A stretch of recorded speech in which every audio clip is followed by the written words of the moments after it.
En esta segunda parte te vamos a contar cuáles son las medidas y cuáles son los efectos posibles de medidas regulatorias del gobierno sobre los monopolios para poder conseguir algunos objetivos particulares, a la luz de que, dado el poder de mercado, puede haber alguna ineficiencia que es necesario reducir o eventualmente eliminar. También te vamos a contar qué es lo que pasa cuando el monopolio puede discriminar precios, es decir, cobrar precios diferentes de acuerdo a el público objetivo al cual le está vendiendo un determinado producto. Finalmente vamos a hablar de un caso particular, que es el monopolio bilateral, cuando solo hay uno que compra y uno que vende, y la negociación se da mano a mano y depende del poder de mercado que tenga cada uno. Vamos a ver ahora algunos modelitos que permiten explicar los efectos de la política de regulación sobre los monopolios que puede tomar el gobierno. Vamos a empezar dibujando un modelo de monopolio a corto plazo. Tenemos el costo medio y el costo marginal de corto plazo, el ingreso medio que coincidirá con la demanda del mercado y el ingreso marginal, ambos decrecientes. Bajo estas condiciones, el monopolista va a maximizar sus beneficios produciendo y vendiendo la cantidad Q sub M, ya que para esa cantidad el ingreso marginal y el costo marginal se igualan, y para determinar el precio subimos hasta el punto de Cournot y vemos que P sub M es el precio que el monopolista va a cobrar, que es el que están dispuestos a pagar las personas. Vamos a suponer que el gobierno observa que este monopolio genera una pérdida de eficiencia, entonces se decide regularlo y supone que puede fijar un precio máximo P sub 1 por encima del cual el monopolio no puede vender. En estas condiciones tendréis que observar que para cantidades comprendidas entre 0 y Q sub 1, como está prohibido vender por encima del precio P sub 1, toda esta parte de la curva de demanda o ingreso medio no existe más, porque ya no va a poder cobrar estos precios, ya que tiene el tope del precio máximo P sub 1. Es decir que ahora la curva de demanda para el monopolista coincidirá con P sub 1, será totalmente horizontal hasta este punto que está acá, y a partir de ahí, por supuesto, que si quiere conseguir más clientes no va a poder seguir cobrando el precio máximo P sub 1, sino que tiene que empezar a bajar el precio y la función de ingreso medio seguiría por acá. Como ves, tendrías una curva de ingreso medio horizontal hasta Q sub 1 con un quiebre ahí y luego sigue al ingreso medio hacia abajo. Esto significa que la curva de ingreso marginal ya no es más como era antes. ¿Por qué? Primero, porque si entre la cantidad 0 y Q sub 1 el ingreso medio es constante, ya sabes que el ingreso marginal también lo es. Así que el ingreso marginal va a seguir al ingreso medio hasta acá, al nivel de P sub 1. Y después, a partir de ahí en adelante, ¿qué va a hacer? Bueno, de ahí en adelante va a seguir el viejo ingreso marginal, con lo cual la curva va a presentar una discontinuidad, un salto acá, y va a continuar luego por el viejo ingreso marginal. ¿Dónde está el óptimo ahora para el monopolista? Bueno, tendrá que encontrar dónde el costo marginal corta la curva de ingreso marginal transformada, y ese punto es acá. Ahí estará la indicación de dónde está el nuevo máximo, así que el monopolista va a maximizar sus beneficios dado el nuevo precio máximo para una cantidad Q sub 1 mayor que antes, y va a cobrar el precio máximo P sub 1, que es menor que el precio original y natural que cobraría si no existiera la regulación. Ahora, si el precio máximo que se fijara fuera P sub C, lo vamos a dibujar ahí un poquitito más abajo, fíjate que ese precio P sub C está al nivel donde se obtendría la producción de competencia perfecta. ¿Por qué estoy diciendo esto? Porque el ingreso medio del monopolista, que es la demanda del mercado, sería igual al costo marginal del monopolista. Si el monopolista fuera sustituido por competidores perfectos, esto sería la suma de los costos marginales de los competidores perfectos, es decir, la función de oferta del mercado. Así que el equilibrio del mercado de competencia perfecta estaría ahí. ¿Qué transformaciones sufre la curva de ingreso medio e ingreso marginal? Bueno, ahora de nuevo P sub C hasta la cantidad Q sub C sería la curva de demanda para el monopolista, acá la tenés, así, y después seguiría la curva de ingreso medio. Y la curva de ingreso marginal también sería horizontal hasta este punto para después presentar la discontinuidad. Pero está claro que acá estaría ahora el máximo beneficio para el monopolista y lo estarías obligando a vender al precio de la competencia perfecta y la cantidad que vendería la competencia perfecta. También se podría fijar un precio como P sub 2, un precio al cual el costo medio y el ingreso medio son iguales. Por lo tanto, a ese precio verás que el monopolista tendría un beneficio cero. ¿no es cierto? Porque el precio es igual al costo medio. Sin embargo, nada obligaría al monopolista a vender esta cantidad Q2, ya que estaría maximizando el beneficio antes. Recordad que ahora el ingreso marginal se aplanó, es horizontal, es paralelo al eje de abscisas, y entonces ahí estaría la cantidad que maximizaría el beneficio. Entonces, no solo tenés que fijarle un precio máximo, sino que además tenés que obligarlo a vender determinada cantidad. ¿Qué pasa si el gobierno quiere poner un precio más bajo? Bueno, cualquier precio que sea más bajo, con obligación de vender cantidad, va a poner al monopolista en zona de pérdidas y terminará quebrando. Con lo cual, si quiere hacer eso, además de establecer la regulación, va a tener que desembolsar un subsidio, porque si no el monopolista desaparece. ¿Qué pasa cuando tenés un monopolio natural? Bueno, recordamos que el monopolio natural tenía la particularidad de que sus curvas de costos tenían esta forma. Es decir, había siempre economías de escala. El costo medio de largo plazo decrece constantemente, por lo cual el costo marginal siempre va por debajo. Bajo estas condiciones, el equilibrio natural para un monopolista natural, valga la redundancia, se daría en la cantidad Q sub M para el precio P sub M.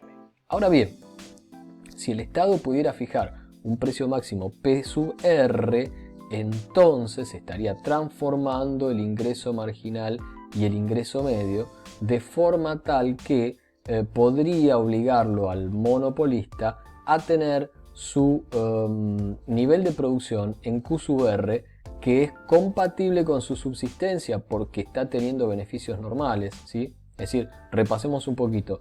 La curva de ingreso medio y marginal ahora serían planas, coincidentes con esta línea que te estoy marcando con el puntero, ¿no? A lo largo de esta línea.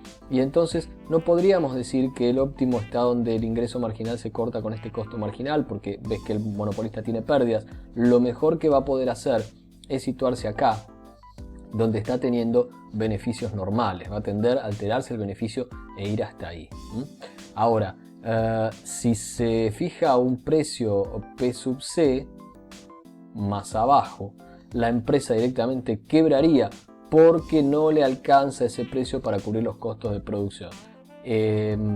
Para que la empresa no quiebre, entonces tiene que venir el Estado a poner un subsidio que obviamente sale de los impuestos y también habrá cierta ineficiencia, con un agravante adicional. Pensá qué pasaría si en cierto país sudamericano se subsidiara el consumo de gas fuertemente por parte del Estado. Bueno, claramente unos precios inferiores a los costos de generación no solo provocarían la quiebra de las empresas y o para evitar eso una gran cantidad de subsidios por parte del Estado, sino que además te llevaría a vos como consumidor a realmente llevar la demanda al extremo, más allá de las necesidades, porque sería el gas extremadamente barato. Pensá que en condiciones de gas prácticamente regalado en la factura de fin de mes, a veces es económicamente más rentable abrir la ventana si la tenés más cerca que bajar el termostato de la calefacción.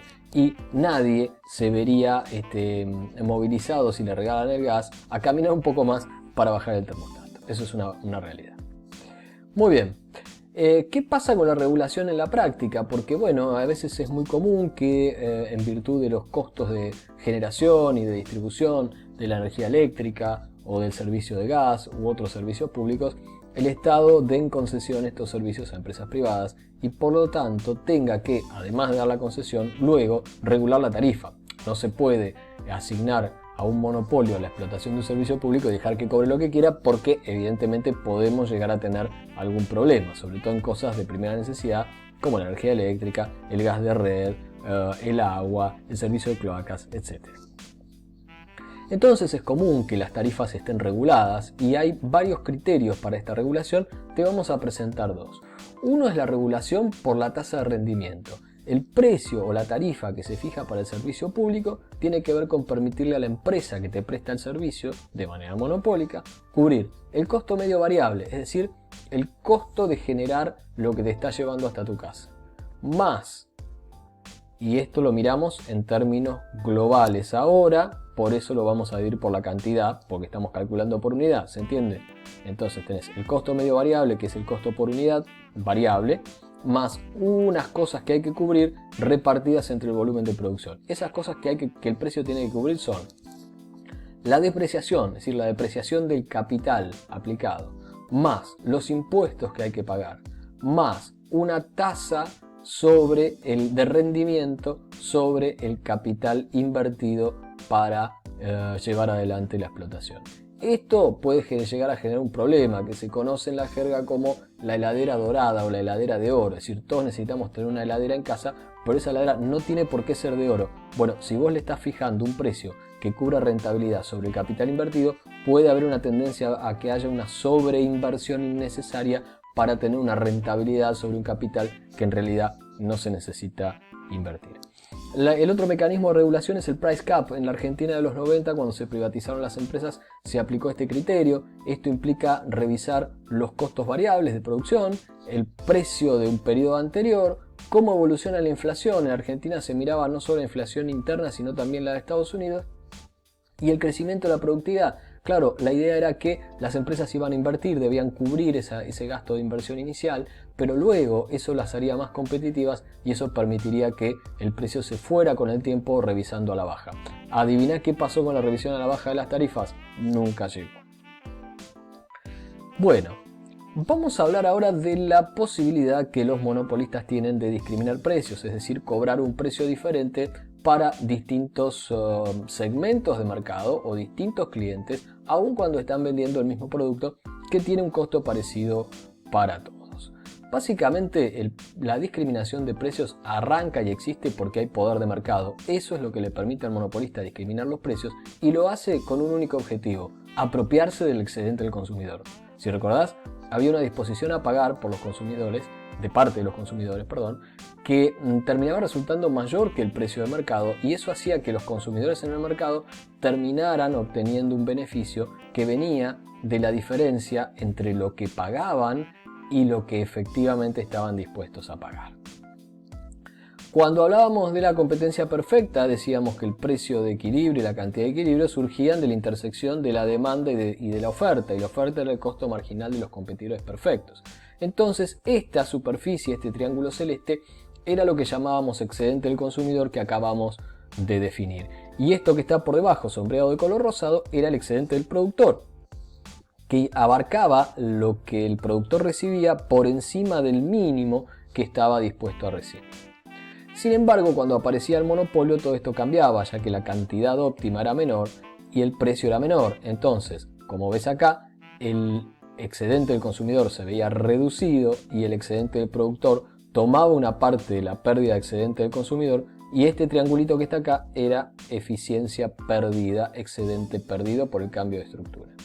Ahora, ¿qué ocurriría si el monopolista, en vez de cobrar un único precio, en función de lo que le conviene, pudiera cobrar un precio a un segmento de mercado, el precio P sub B, y otro precio a otro segmento de mercado? Evidentemente, quienes están en esta zona y quienes están en esta zona ya no recibirían tanto excedente porque estarían pagando un precio más alto que el de mercado. Entonces perderían excedente que ganaría el productor. Este es el objetivo del monopolista cuando discrimina precios: apropiarse de un excedente que le correspondía a los consumidores y ahora se lo queda para sí.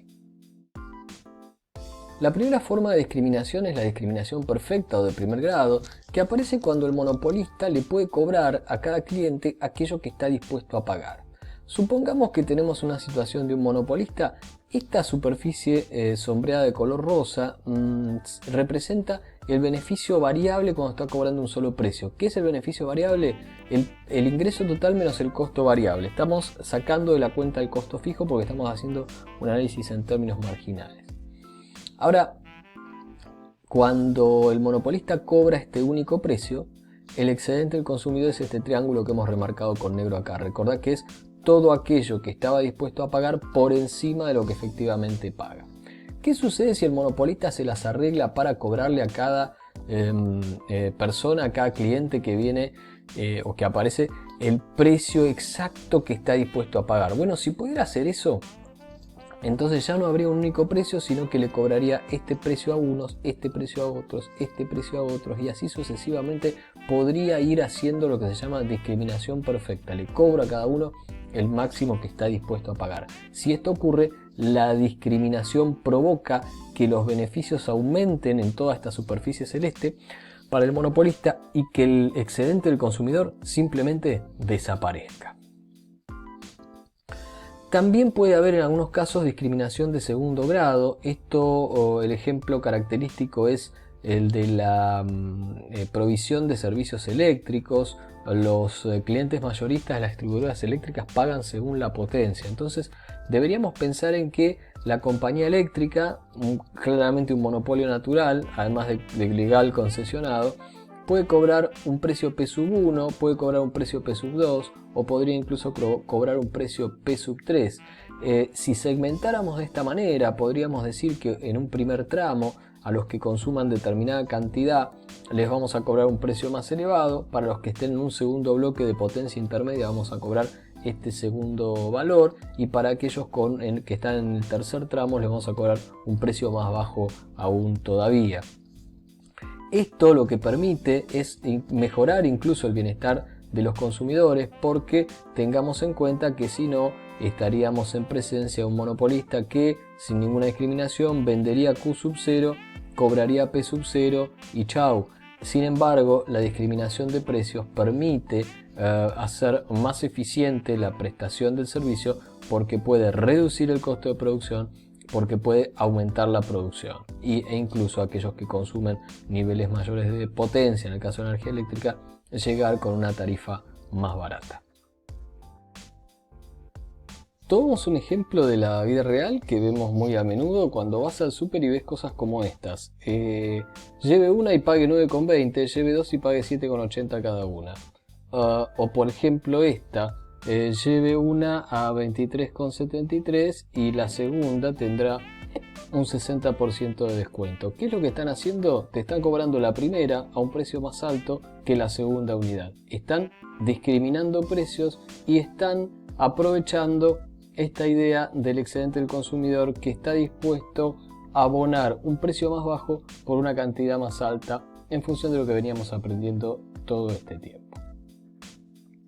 Finalmente, el tercer tipo de discriminación es la discriminación de precios de tercer grado, para lo cual deben darse un par de condiciones. Primero, el monopolista tiene que enfrentarse a dos o más grupos o segmentos de mercado que tienen que tener elasticidades diferentes elasticidad precio de la demanda. Tienen que tener una sensibilidad distinta en la cantidad demandada a variaciones en el precio. Y adicionalmente, los grupos de consumidores deben estar separados, es decir, deben poder evitar los monopolistas el arbitraje. El arbitraje implicaría que algunos consumidores vengan y compren al precio más barato para revendérselos a aquellos que estaban dispuestos a pagar un precio más alto. Esto haría que el precio baje en el submercado caro y aumente en el submercado barato por efectos del arbitraje, y el precio se tiende a equilibrar. Por lo tanto, no puede pasar esto. Ejemplo de discriminación de precios: venta de entradas de cine para el día del estreno o venta de entradas del cine para un día diferente donde el precio es más barato, o ofertas de tickets en 2x1 con determinado banco, o entradas para ir al estadio, la general y la de los jubilados. La de los jubilados es más barata. Vos no podés comprar entrada para jubilados y entrar a la cancha como tal si no lo sos, porque tenés que mostrar el carnet. Estas son las cosas que hacen discriminar precios. Por ejemplo, un café a las 3 de la tarde vale un precio y a la noche vale un precio más alto.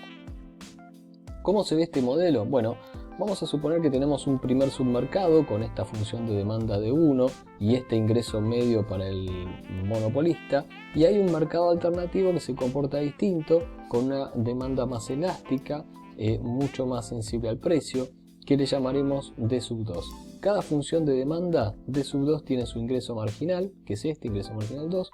D sub 1 tiene su ingreso marginal, que es este ingreso marginal 1. Ahora bien, el monopolista tiene un único costo de producción y se enfrenta a estas dos funciones de demanda, pero se enfrenta a estas dos demandas juntas, es decir, hay un único ingreso marginal y un único ingreso medio, que resulta de la sumatoria horizontal de los ingresos marginales y los ingresos medios de cada submercado. Por lo cual, el monopolista deberá tomar su decisión de óptimo analizando qué pasa con su costo marginal y qué pasa con esta curva de sumatoria de ingreso marginal. Si no discriminara precios, el óptimo estaría ahí, en ese punto rojo. Vendería la cantidad Q sub T y debería subir hasta una hipotética suma de ingresos medios y determinar un precio único. Sin embargo, al monopolista le va a convenir discriminar los precios, cobrar un precio más elevado allí donde la demanda es menos sensible. ¿Cómo lo logra? Bueno, primero tiene que repartir el mercado, saber cuántas unidades vender en cada submercado. Si este es el costo marginal que maximiza el beneficio, es decir, va a producir unidades hasta llegar a Q sub T, de modo tal que el incremento en el costo marginal de la última unidad producida sea igual a este valor que estamos midiendo acá en la ordenada. La idea es equiparar este costo marginal con el valor del ingreso marginal en cada submercado. Entonces, para saber cuánto vender en el submercado 1, tiene que vender unidades hasta que el ingreso marginal de la última unidad que venda coincida con el costo marginal de la última unidad producida, y eso se da acá. Lo mismo debe hacer en el submercado 2, debe vender unidades hasta que el ingreso marginal de la última unidad vendida en el mercado 2 sea igual al costo marginal de la última unidad producida en total. Esto nos dice que en el mercado 1 hay que vender la cantidad de unidades Q sub 1 al precio, recordemos a Cournot, que nos diga la demanda, P sub 1. Y en el mercado 2 hay que vender Q sub 2 unidades, vamos al nuevo Cournot, y esas unidades se venderán al precio P sub 2. El monopolista cobrará un precio más alto en el mercado que tiene una demanda menos elástica y un precio más bajo en aquel mercado en el que la demanda reaccione más al precio.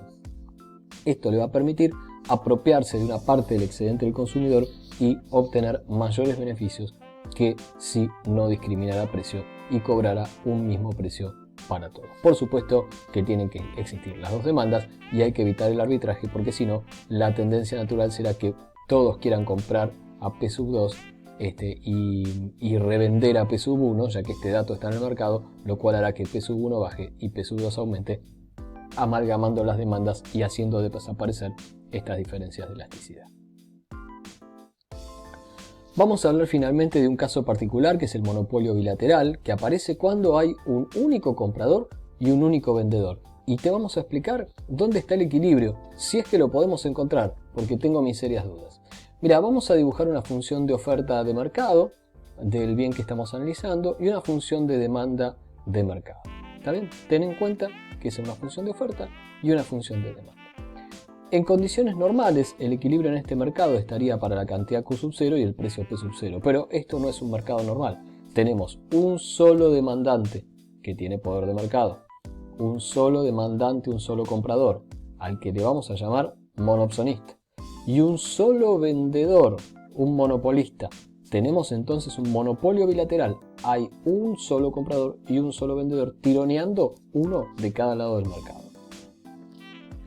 Podríamos decir que la demanda del mercado es un dato para quien va a vender. Recordá que la demanda viene del lado del comprador. Entonces, la función de demanda es para el vendedor su función de ingreso medio. Y para el vendedor, la función de oferta es su costo marginal. Recordá lo que aprendimos en competencia perfecta, acá funciona igual. Su costo marginal sería la oferta del mercado. Ahora bien, si este es el ingreso medio del vendedor, es porque hay un ingreso marginal. El ingreso marginal tiene también pendiente negativa y el doble de pendiente que el ingreso medio. Lo dibujamos acá, es esta curva que estás viendo. ¿Qué es lo que querrá hacer el vendedor? Bueno, el vendedor claramente quiere maximizar su beneficio como buen monopolista, que es vender una cantidad tal que implique que el costo marginal corta de abajo hacia arriba el ingreso marginal. ¿Y qué precio va a querer cobrar? Bueno, el vendedor tiene su punto de Cournot y este es el precio que va a querer cobrar. Vamos a ver el negocio del otro lado. Ahora tenemos al monopsonista, al único demandante, el único comprador que hay en el mercado. La función de demanda de alguna manera refleja las preferencias del comprador. Es de algún modo su ingreso marginal. Del mismo modo, la curva oferta para el comprador es un dato representa los precios que tendría que pagar para acceder a distintas cantidades de bienes. Por lo tanto, para el comprador, la curva de oferta se convirtió en el costo medio. Si esta curva es el costo medio del comprador, hay también un costo marginal y el costo marginal va por encima del costo medio. Tiene el doble de pendiente que el costo medio si es que el costo medio es lineal. ¿Qué es lo que va a querer hacer el comprador? Bueno, maximizar su beneficio. ¿Dónde está su beneficio? Donde su curva de ingreso marginal, la de demanda, se corta con su curva de costo marginal, esta que hemos construido, y ese punto es ahí.